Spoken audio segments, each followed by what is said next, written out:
Good evening and welcome to tonight's council meeting for April 9th, 2019. Clerk will call the roll, please. Gonzalez, Hanson. Here. Sidlacek. Present. Gilson. Here. Hildebrand. Here. Wilson. Here. Burnsler. Yes. Nelson. Let the record show we have a quorum. Next is a pledge. Please stand. Thank you. I pledge allegiance to the flag of the United States of America and to the republic for which it stands, one nation, under God, indivisible, with liberty and justice for all.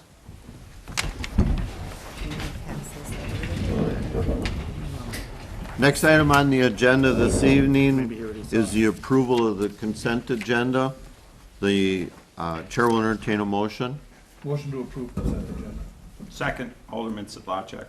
We have a first and a second. Any discussion? Clerk will call the roll, please. Hildebrand. Yes. Burnsler. Yes. Wilson. Yes. Hanson. Yes. Sidlacek. Yes. Gilson. Motion carried. Thank you. Next item on the agenda is the audience portion where we have people sign in and be recognized the chair.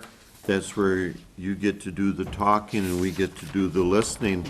And it looks like Mr. Yerges is trying to take the floor here without any criticism. Sure, I guess I could have done it over there, but I happened to put it over here. I'm just gonna pass a picture around first of all for the committee members. And then also you can pass this around. This is the official plaque. I just want to share with the council. Jim Peterson had attended an American Public Power Association conference last week. And at that conference that he attended, Plymouth Utilities was recognized as an RP3 designated utility. It's an accreditation program for public power utilities through our national organization, which again is American Public Power Association. And there's an application that staff had to go through that focuses on reliability, safety practices, workforce development, as well as system improvements. And so Plymouth Utilities did receive an accreditation for the electric utility. That accreditation is good for a 3-year period. And then in about 2 years, or between 2 and 2.5 years, they will open up the application again, and we will have to resubmit for that accreditation. We're one out of, there's about over 2,000 public power utilities in the country, and there's about 275 utilities overall through American Public Power that have a designation as an RP3 community. So I just wanted to share that update with you. Jim Peterson did he took the lead in completing the application and reviewing that process. It's always nice to be recognized, but for us, what we're using it as is as a tool to kind of benchmark ourselves against other public power communities. And as we look at the application and points that we didn't get, we'll take a look at those things, and are those things that can we improve on over the next couple of years, or are those things that we could change so we can get those points? What's the cost benefit? But I think it's something that we can use as a benchmark so we can compare ourselves to other public power communities. And I just want to thank Jim for going to the conference and accepting the award on behalf of the city and the utilities, and also for the hard work that he put in the application, as well as the electric division, their hard work on a daily basis in the front office dealing with customers. So I just wanted to provide that little update to the council, and thank you very much. Very good. Thank you. I will take a moment to comment. We certainly just finished the elections last week, and as part of that process, we go through a reshuffling of the chairs on the council and for citizen committees. And if there's any people out there who are interested in any citizen appointments, we do have some expirations and extensions coming up. Check with the clerk's office, our website, and mention it to the clerk or any alderman, alderperson, and we'd be glad to consider you for some of those appointments. Moving on to item, do you want to do, oh, and our city clerk Sabrina Dittman also has an announcement. I just wanted to take a minute to introduce you to Anna Voigt. She's in the audience tonight. So she's the new Deputy City Clerk Treasurer, and her first day was yesterday. So, Welcome aboard. yep. Should I say Board of Review? Yep. And also, the Board of Review and Open Book dates have been set. Open Book is set for May 1st between 1 and 3 here at the City Hall in room 210. And then Board of Review is set for May 20th, 1 to 3 in room 210. So those are set. Super, thank you. Moving on to item 5, proclamation for recognition of Arbor Day in the city of Plymouth, April 26, 2019.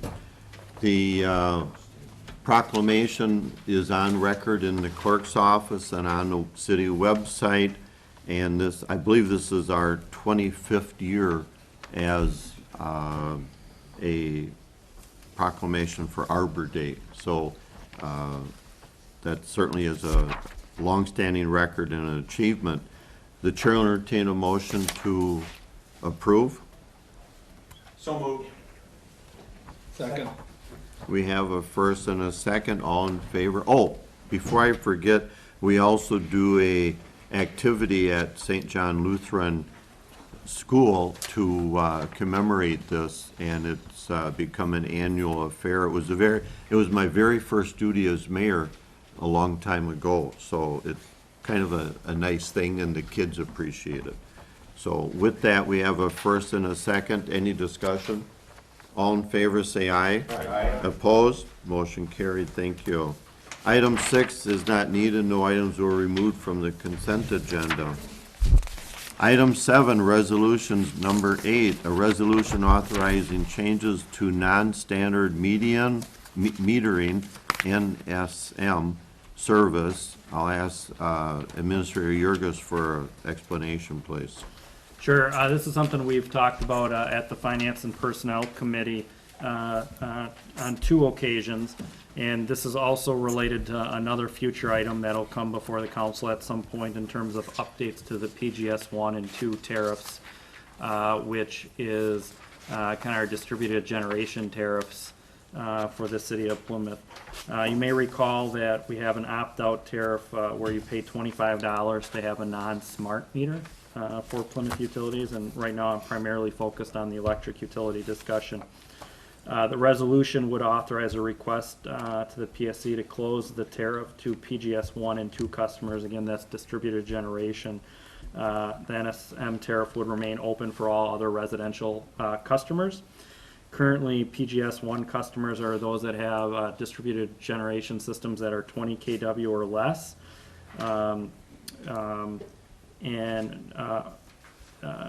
The rate that they get reimbursed is on a net energy or a energy charge of 10.5 cents.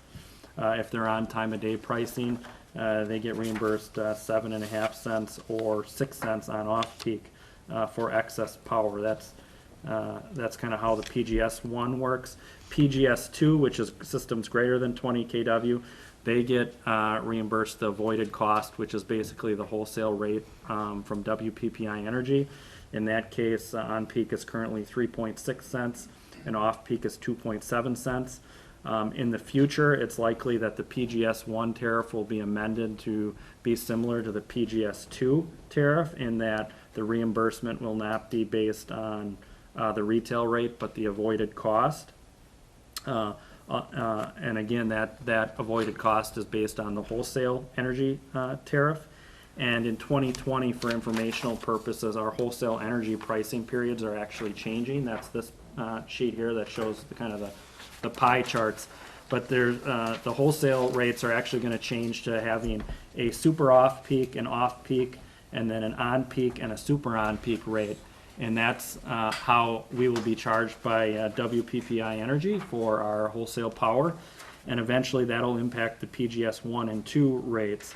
And I know this gets a little confusing, but basically think of having a non-smart meter that just records the register or the odometer on a car and the total amount that is used.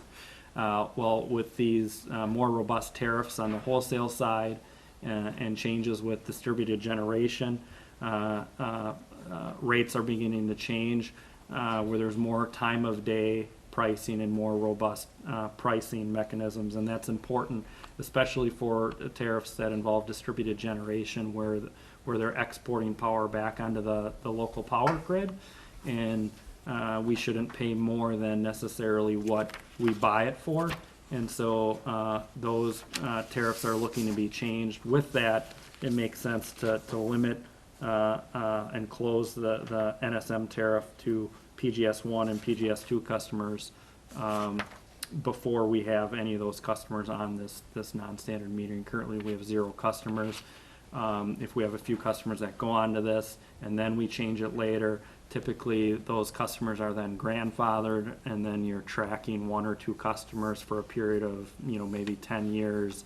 And it just makes sense to make the change when it currently impacts 0 customers for Plymouth Utilities. And just to note, Manitowoc Public Utilities already changed their PGS 1 and 2 tariffs so that they basically meet up with the locational marginal pricing, which is kind of the avoided cost versus reimbursing on a retail rate basis for excess power. So this is part of this. The future PGS 1 and 2 tariff amendment changes will be drafts that'll come from WPPI Energy. I'm on the Rate Services Advisory Committee, and we actually have a meeting scheduled in May where we will be talking about those updates as well. After that meeting date, I would expect that would something that would come to the Finance and Personnel committee for discussion in terms of how that impacts rates. Thank you. The chair will entertain a motion so we can discuss. Move to approve the resolution as presented. Second, Wilson? We have a first and a second to approve resolution number 8 of 2019, changing the rates as indicated. Any further discussion? Clerk will call the roll, please. Hanson, Yes. Fernsler, Yes. Sedlacek, Yes. Wilson, Yes. Gilson, Yes. Hildebrand. Yes. Motion carried. Thank you. Item 7B, resolution number 9, a resolution amending sewage utility rates for budget year 2020. Administrator Jurgis, please. Sure. At this time, we're planning no changes to water rates or electric rates in the year 2020. We do have a small adjustment we're looking for the sewer utility for the budget year 2020. And the primary reason for that is as part of our 5-year wastewater treatment plant permit, which was approved in December. That permit covers the year 2019 through 2023. But as part of that permit, we need to begin implementing practices that reduce phosphorus. And one of those things include adding increased chemical use at the treatment plant and a second chemical feed, which takes phosphorus out of the effluent that goes into the water, then goes into the river. And the cost to increase chemicals for that process is estimated to cost around $30,000. That's something that we will that previously was not part of our operations and maintenance budget for the utility. That will incur that cost here in 2019, but really it's something we should look to get that cost associated into the rates. And what we did was we looked at adjusting the volume charge, because really the cost of chemical really has to do with volumes rather than the fixed fee portion. And so we're leaving the fixed fee portion for all sewer rates the same, but we are looking at changing the volume charge from $3.40 to $3.50, or 10 cents per 100 cubic feet.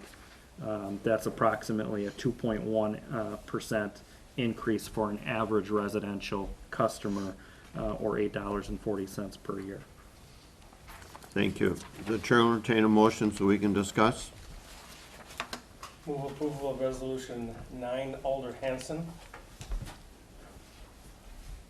Second, Alderman Sedlacek. We have a first and a second for approval of resolution 9 of 2019, a resolution amending sewer utility rates for budget year 2020. Any discussion? Clerk will call the roll, please. Hildebrand, Yes. Wilson, Bernzler, Yes. Gilson, Yes. Sedlacek, Yes. Hanson. Yes. Motion carried, thank you. Moving on to item 8, committee reports and actions. Item A, Finance and Personnel Committee recommendation from the March 26th meeting, Appleton Street Project area, approve request to proceed with engineering, estimated cost of $68,900 to come from TID 5 expenditure. Chair will entertain a motion. Motion to approve the engineering estimate cost, proceed with the engineering estimate cost of $68,900 to come from the TID 5 expenditure. Second, Alderman Sedlacek. We have a first and a second. Any discussion? Maybe Yeah, you just should a touch quick base word. on that, Yep. Brian, quick, Yep. thank you. So A and B are related, occurred in the same discussion, but the first one here, 8A, we're talking again about the Appleton Street project area.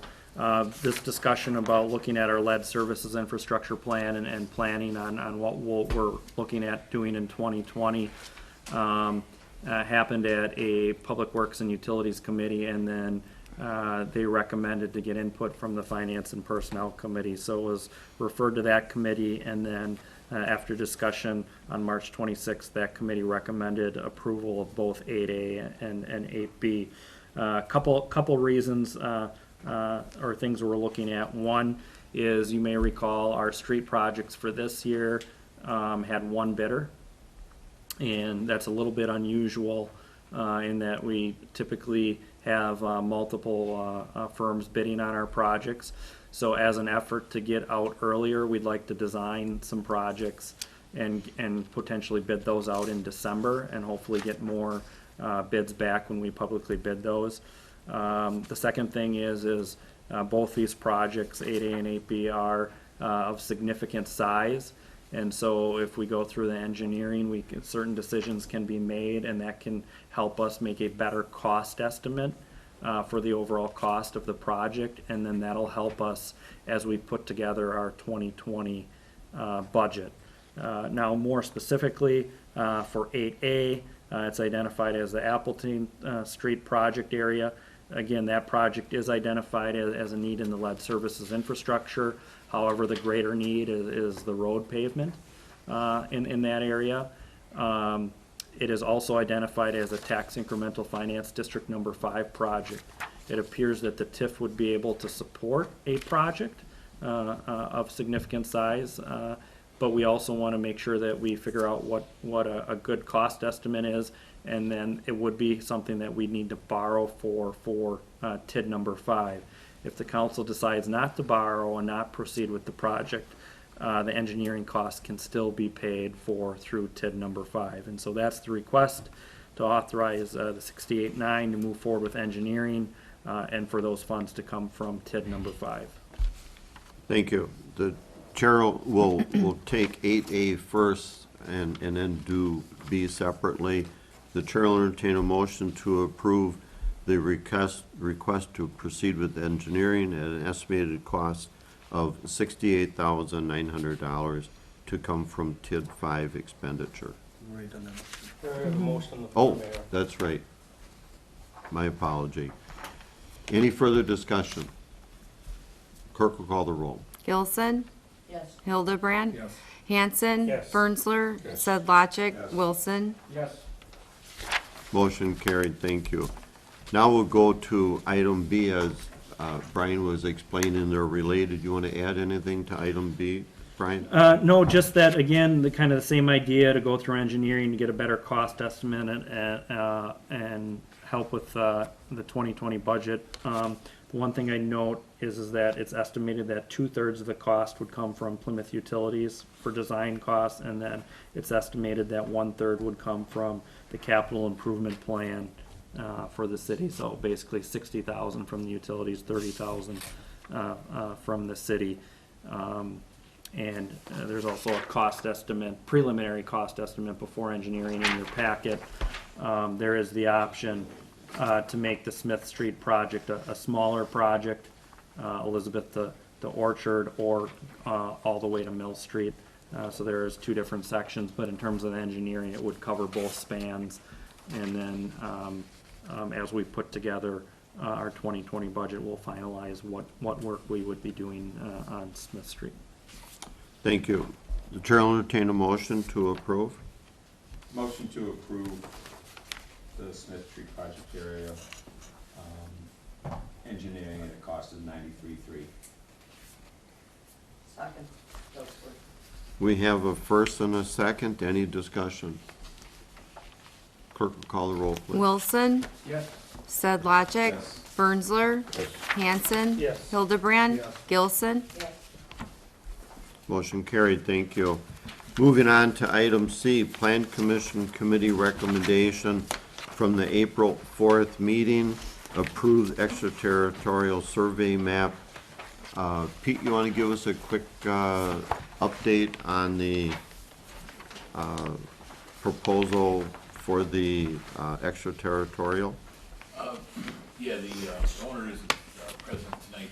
It's a parcel on the west side of town, south side of Highway C, that was purchased a while ago. They're farmers by trade, and they're going to continue to farm the land, and they parcel off 3 acres, house and buildings. It's been approved at the town already, I believe. Thank you. Chair will entertain a motion to approve. Motion to approve the certified map. Second, Alder Hanson. We have a first and a second to approve the recommendation from the Plan Commission territorial survey map as indicated. Any discussion? Alderman Hanson. Does this property that's gonna be left with buildings on, does that island the city in any way down the road? As far as, can you build around it? Will that become the city's property someday?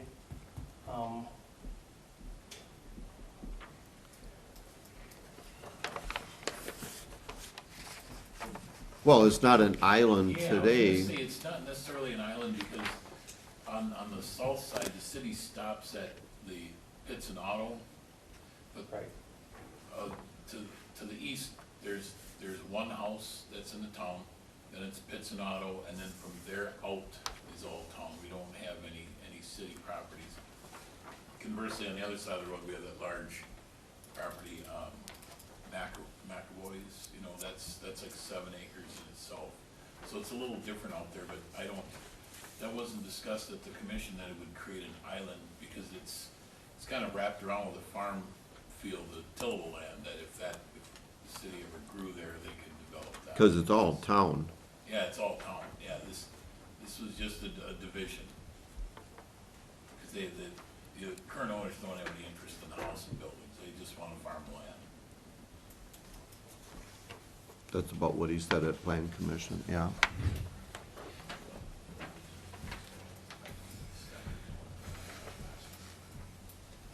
Do we have a first and second? I do. Any other discussion? Clerk will call it. Gilson, Yes. Hildebrand, Yes. Hanson. Yes. Bernsler. Yes. Sedlacek, Yes. Wilson. Yes. Motion carried, thank you. Moving on to item D, Plan Commission Committee recommendation for the April 4th meeting, approval of the CSM, a redivision of lots 38 and through 41 of Greystone Settlement Edition 1, and a northerly 25 feet of lots 67, 68, and 71 of Greystone Settlement. Pete, you want to make a quick comment on that, extending that line? Yeah, and if Director Austin keeps me on track here, what they did is the existing southerly portion of the Greystone settlement, those people acquired larger lots. It doesn't show up real good on the map, but they've extended their lots. Taking that off of the second edition series of lots, they still conformed. It was just a transfer of land to give the current residents a little more grass to mow and rocks to pick. It's a rock fence line right now. Yeah, I'm pretty sure there's a rock fence that runs through Yeah. there, a tree line. Chair will entertain a motion. So moved. To approve, the CSM or Greystone Yeah. lots. As recommended by the Plan Commission. Second, Gilson. We have a first and a second. Any discussion? All in favor, say aye. Aye. Opposed? Motion carried. Thank you. Moving on to item 9, new business. Approve wetland delineation for parcel 592718222647. Funds to come from TID number 4. Administrator Yurgis, you want to give us a brief summary on that, please? Sure. As you may recall, we purchased a 25-acre parcel in the East Side Industrial Park in 2018 with a TID number 4 funds, looking at having a wetland delineation done on the property this year. We received 2 proposals, one from Miller Engineers and second from Kapoor Engineering. Miller was the lower quote. Staff would recommend to proceed with Miller. I would note that the expenditure period ends September 11th, 2019, so that's why the request now is to move forward with a wetland delineation on that 25-acre site. That'll be used and referred to if the property would ever develop. Thank you. Chair will entertain a motion so we can discuss. Motion to approve. Second, Alderman Slavacek. We have a first and a second. Any discussion? Clerk will call the roll, please. Birnsler, Yes. Wilson, Yes. Hanson, Yes. Sedlacek, Yes. Gilson, Yes. Hildebrand. Yes. Motion carried. Thank you. Moving on to item 9B, award bid to municipal well and pump for well number 13, pump removal and well rehabilitation. Total cost of $47,061. Director Austin, you want to give us a brief summary, please? Yes, so this is the well that's located next to Horizon Elementary School. It's recommended that every 10 years you do a rehabilitation on the well, just to make sure that their extend their life as much as possible. I think for the last year we did well 8, which is the middle well at Meyer Park, and every year we budget an estimate of $50,000, not really knowing until we go in there and they actually video the well to see what kind of maintenance needs to get done. And so even the proposal that they both provided assumes the same issues with the well. We just wanted to get some dollars assigned. It was kind of like the worst case scenario is the 47, but not to say that we don't really know what we do until we get in there and do it. So Municipal Well and Pump has historically done our well rehabilitations, and we feel comfortable with their proposal. So we recommend award. Thank you. The chair will entertain a motion. Motion to approve municipal well and pump to do the well number 13 rehab for $47,061. Second, Alderman Wilson. We have a first and a second. Any discussion? Mr. Mayor. Alderman Sedlacek. So it could be more, is that what you're saying? It could be more. I mean, they Okay. did make some heavy assumptions in there on what they're gonna be replacing. Mhm. But really until we get in there. And do we have to approve, is that gonna be something that is gonna have to come back to us then? I think it will be depending upon the amount, right? So if it's definitely a big item, then Mhm. we would definitely bring it back to. Are we gonna know that in time? I don't, So, Yep, so the well stays offline for about 6 to 7 weeks. okay. So once they pull it out, because they'll have to get all the materials and get everything in line, and so we would have time to go We'll back. have time, okay. yeah. That was just my concern, to make sure that otherwise if we needed to do something now. Mr. Mayor, can I just comment? So, Yes. in recent years, it's been about $50,000, so Right. that's the good news. The bad news is, I can't remember what year it was, but I want to say maybe 2013-ish, 14-ish, somewhere in there, maybe we did a well rehab, and I think it was about $80,000. In that case, I think because it was all taken apart. And, you know, to have them put it apart and then come back and do future work, that didn't make sense either. So we kind of authorized the work, and then I think what we ended up doing is we came back and reported it to the council, and maybe had them approve it after the fact. But I think Director Austin is correct in that depending on the situation, it could be something we would bring back if it was unforeseen expense and request approval. I think each well is different, and depending on what the recommendations are, if you remember, I think we actually showed a video, maybe not at council, but a committee, which showed at the bottom of the well, that steel casing had eroded and there was actually holes in it. And so we had to replace some of the steel casing. And so that was a major project, and so that was one of the reasons why I pushed the cost up to like 80,000. So, you know, I don't want to guarantee that we will be able to bring it back ahead of time, but we would certainly communicate any unknown or unanticipated problems, and I think each well is unique. And that was my Yeah. concern, is that we don't have to sit to bring it back and Yeah, throw out. yeah, I think we'll, if anything unforeseen, we'll certainly bring it to everyone's attention as soon as possible.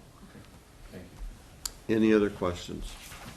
Clerk will call the roll, please. Sedlacek? Yes. Wilson? Yes. Gilson? Yes. Hildebrand? Yes. Hanson? Yes. Bernsler? Motion carried, thank you. Item C, award bid to Spect Electric and Communications for raw pump building, main control, and VFD SCADA integration. Total cost of $117,862. Director Austin, please. So this work is going to be done at the raw pump building. It was part of the capital improvement plan for this year. It'll upgrade some of our old controls down there to VFDs, and then also connect our SCADA system, which is our alert system for overflows or for anything like that. And it'll transport that up to the main facility. Currently, the only way they can get that data is being actually physically at the raw pump building. So this will be able to provide the data to people off-site. And then we approve, or we're hoping that Spec will do it, and they'll actually work in conjunctions with Energetics as well. They're kind of working hand in hand. They both bid it as base contractors and also subs to kind of each other, and just so happens Specs is the low bid. Thank you. The chair will entertain a motion so we can discuss. Oh, can I add one more comment? We are working with WPPI on if there's any focus on energy funds for the VFDs. Excellent. Motion to approve the contract for Spect Electric for $117,862. Second, Alder Hanson. We have a first and a second. Any discussion? I have one question, Director Austin. Thought of it on the last one and didn't necessarily mention it. Are these budgeted projects? Yes, they both are. Okay, I Yeah. thought so. Yeah. Any other questions? Clerk will call the roll, please. Hanson? Yes. Sedlacek? Yes. Gilson? Hildebrand? Yes. Wilson? Bernsler? Yes. Motion carried, thank you. Item 9D, utility easement agreement, Greystone subdivision, second edition. Director Austin? So the easement in front of you is a utility easement. That'll be more for the electrical side, but it is gonna be all encompassing for if we ever need storm water or water down there in the future. And what they did is, in the Greystone Edition 2, they ended up merging two of the lots together, and there was a easement on the original subdivision plat that ran down the existing property line. Now that the property line has moved, the easement also needs to move, and so that's what it is in front of you too. What does an easement do? Grant allows us permission on the land and have our facilities there. Okay, can you be a little more specific on that? So they have underground wire that would run down it to serve the transformer in the back that would all end up serving the two homes on either side. And that'll allow the electric utility on that property without the permission of the neighbors. And then also that If they place anything in the easement, like a tree or anything like that, and it's in our way, we wouldn't have to replace it.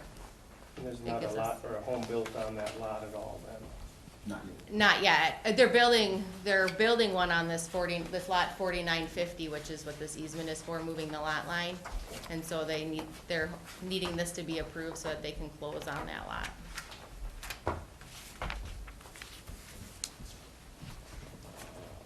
Chair will entertain a motion to approve the utility easement agreement as indicated.